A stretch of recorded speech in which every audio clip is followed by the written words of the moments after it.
Disaster aboard the USS Constitution. Chapter 6. It was 0243, ship's time, when I was woken by my first officer's voice. Captain, we have a hyperspace message from Admiral Self, changing our immediate mission. I replied, "Okay, number one. But why am I hearing your voice rather than the communication officer?" Joel answered, Ensign Burt called me because he was too nervous to call you directly, sir. "Okay, number one, I guess I'll just have to go to the bridge myself." I'm there, sir. I'll educate the ensign and wait in your ready room. Arriving in the ready room, I met Joel. "Read it to me, Joel." Chief of Naval Operations, United System Federation Navy. To Captain David Stevens, USS Constitution. David, you will return to Sector 00, maximum burn. Ambassador M. Kirill, Hephaestus, has asked the system assembly to have the USS Constitution, by name, at his disposal for an unspecified, undefined mission, and the assembly has approved his request. John. Well, number one, let's go. We stepped out of the ready room, helm, southern wormhole, maximum burn. Execute. Lieutenant J.G. Johnny Bergs at the helm, tap the controls on her console. Aye, southern wormhole, sir. Joel asked. How did that message arrive after such a short time? I replied, 2 communication ships were sent, one to the far end of the wormhole and one at the near end of the wormhole. The message was then relayed to the far ship, which relayed the message through the wormhole, which relayed the message to us. Joel remarked. Kinda expensive, ain't it? I said, yeah. It works, though. In the morning, my little family wakes up and begins a new day. Davy and Ginny wake the twins, and this motley crew runs into the master bedroom to attack their mother and me. The 4 are all over us, smiling, talking, hugging, and kissing. Oh, and bouncing on our bed. I look over at Glow, and she has as many kids in her arms as will fit, tears of joy running down her loving face. Oh David, my heart may burst. I am so happy every morning. I hope our little family will love each other like this forever. Nothing lasts forever, my dear Glow. But we can hope our grandchildren will like bouncing on our bed too. I replied. We all turned back to get dressed, Glow taking the twins, changing, and dressing them for the day. I command the food synthesizer to produce a healthful, warm breakfast for each of us, set the table, and herd our bunch to the table to start with a hot meal in our bellies. Before leaving our cabin, I told T. Vass about our new mission. We have been assigned to Ambassador M. Kirill of Hephaestus for a secret mission. He asked for the Constitution by name. I can't help but wonder why. She replied. I don't know. I've never heard of Ambassador M. Kirill. But maybe we could visit my parents. We met with the ambassador at Naval Headquarters and immediately teleported to the Constitution and set course to Hephaestus.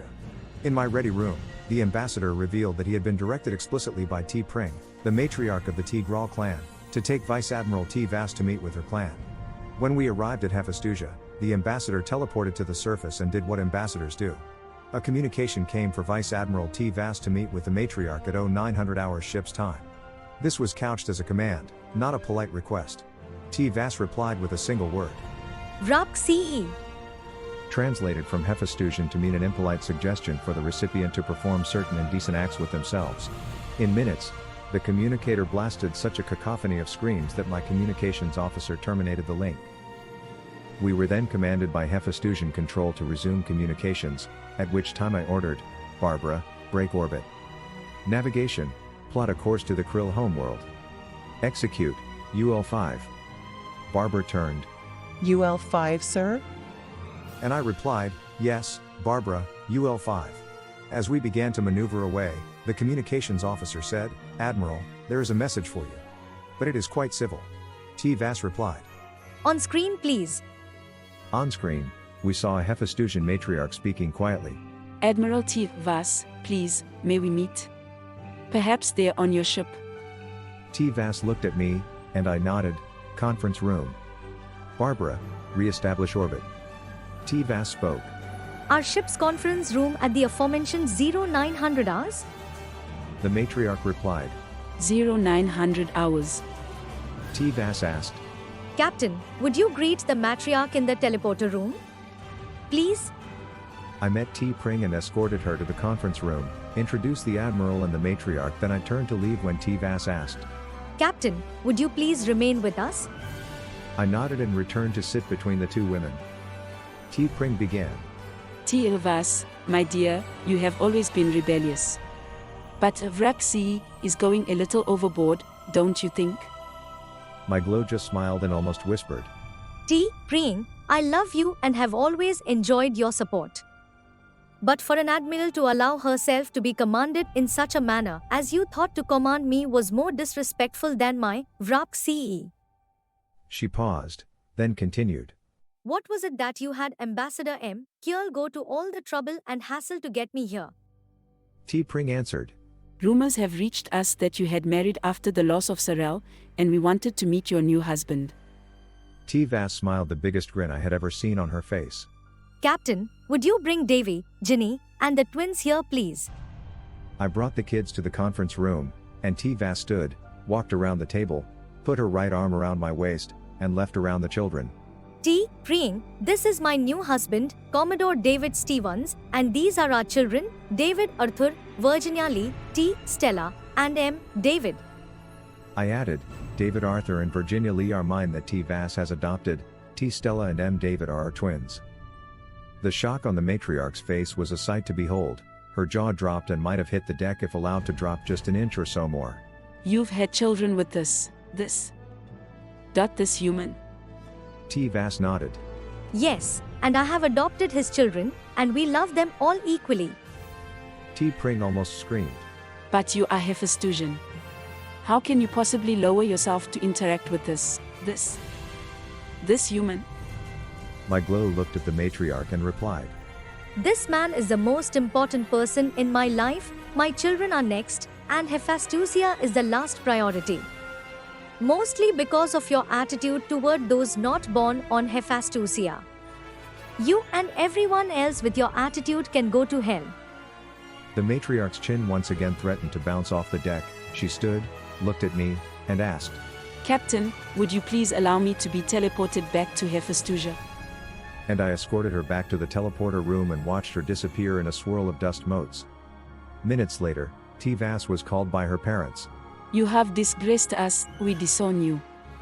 Only when you give up your despicable marriage will ever consider welcoming you into our family again.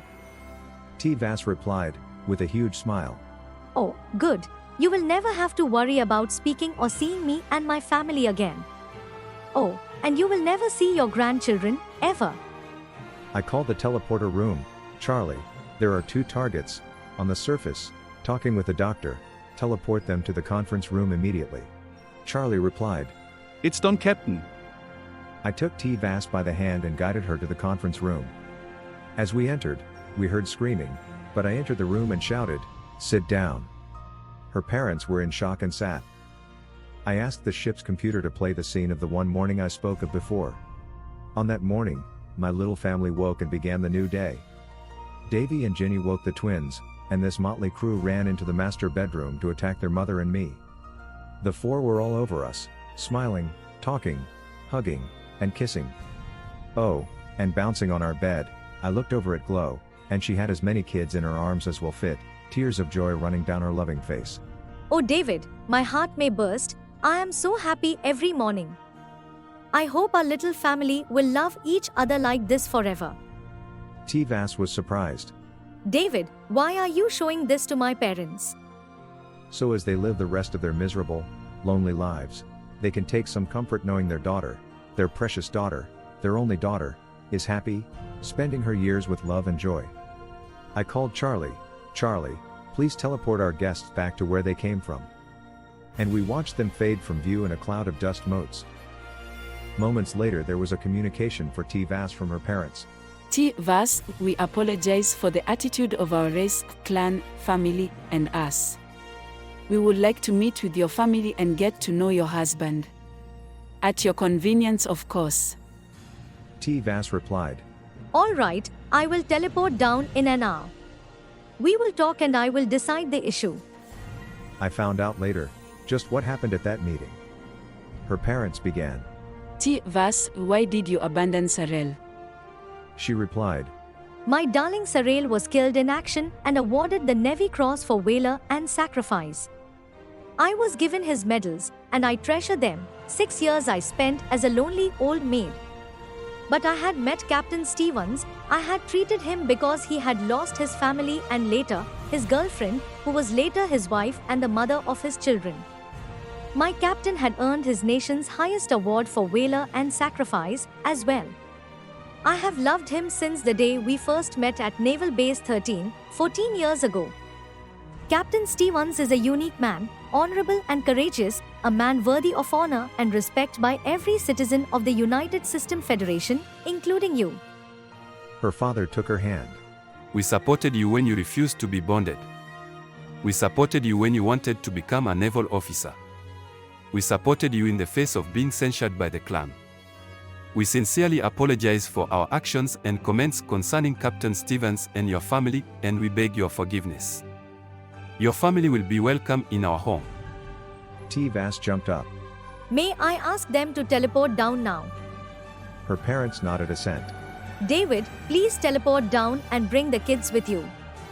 Then I brought the kids and teleported down into the place where Glow and her parents were talking. Here we are. I yelled. Davy stepped up and stuck out his hand toward Glow's father. I'm happy to meet you, sir. T-Vass' father, M-Train, grasped Davy's hand. And I am happy to meet you.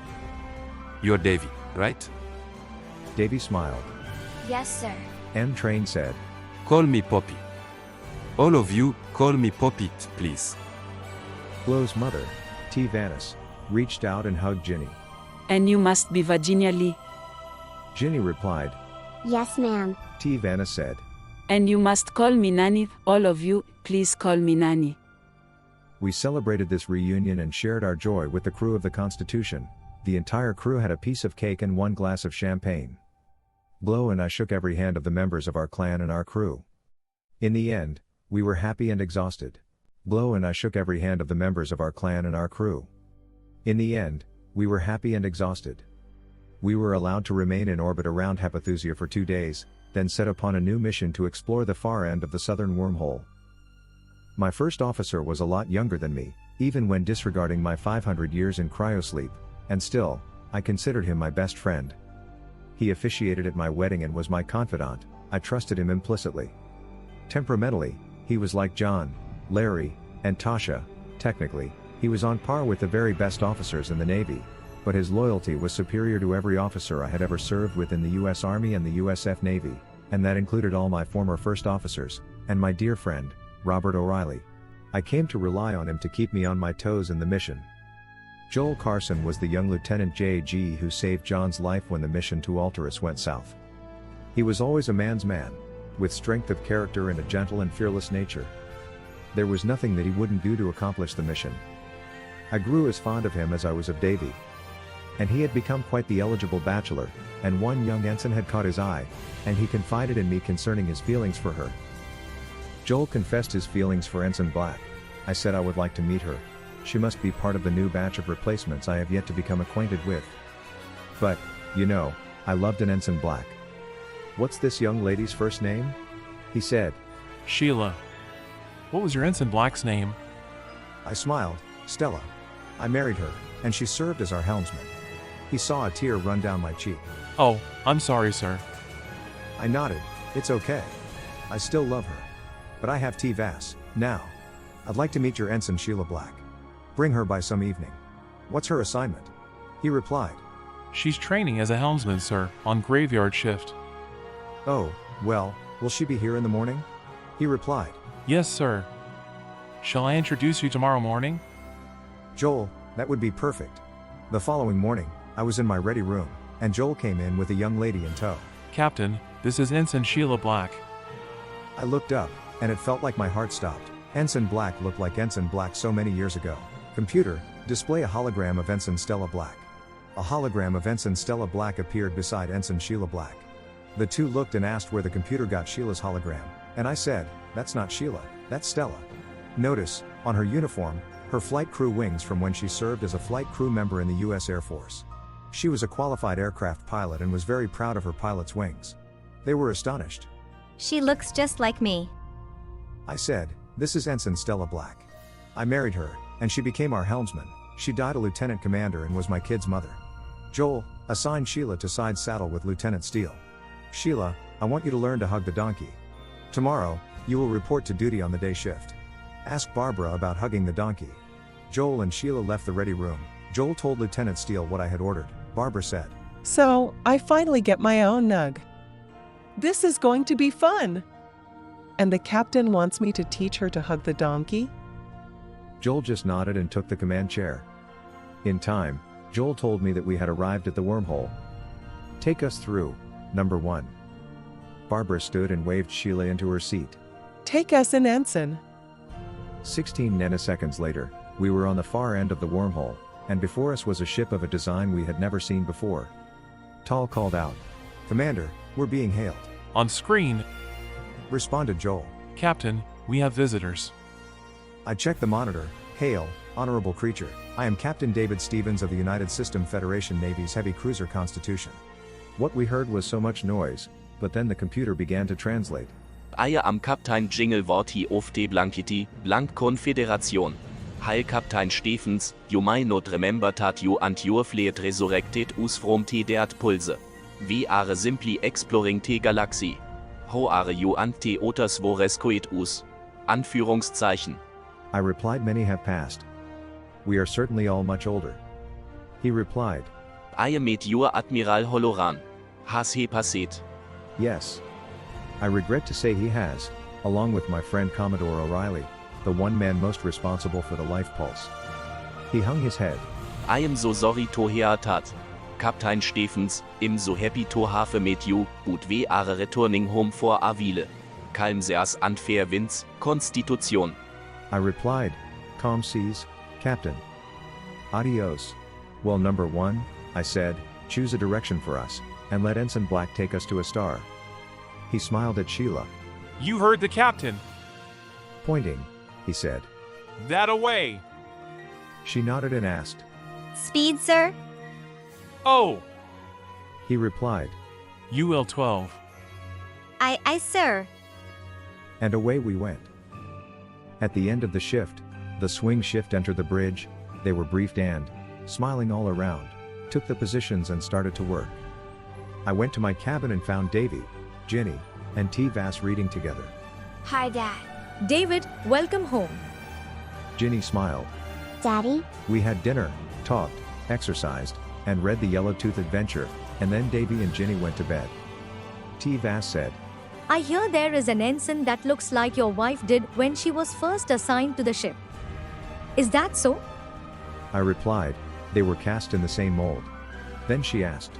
Are you attracted to her? I said, no. I think Joel is sweet on her, though. And that's great. Besides, I got you, babe, she laughed. And I got you, babe. Then I said, I think it's time for us to take care of your little hormonal problem. I took her hand and led her to our bedroom. The following morning, I greeted the crew and waved Joel into the ready room. Lieutenant Steele, you have the con. I signaled him to sit. Number 1, is there anything between you and Ensign Black? He reddened. I hope so, Captain. Any signs from her? He answered. She's polite, but then she's polite to everyone. Have you taken any initiative? He shrugged. That's hard, being her superior. Take a page from my book and ask her to have dinner with you in the rec room, if necessary. Well, let's get to that system you chose and do a little reconnoitering. He jumped up. Aye, sir. After achieving orbit around the third planet of this, as yet, unnamed system, I asked Ensign Black to talk. Sheila, is there anything between you and my first officer? She replied. I don't think that's any of your business, Captain. As captain of the USS Constitution, everything is my business. The relationships among my crew members, above all. It's those relationships that determine the atmosphere of our ship. And that is my business. But I'll not push, just know I care. I care about my first officer, and I care about Ensign Sheila Marie Black. She was startled. You know my middle name? Would you like me to quote your serial number or your birthday, which, by the way, is the 15th of next month? What I would like to know is what your favorite means of entertainment is. She responded. Well, action adventure and some romance 3DS, but the romancers have to make me cry. Well, now I know more about you. I love old superhero action movies. Captain, there's a civilization here. We both jumped up. Ensign, let's get to work. Aye, Captain.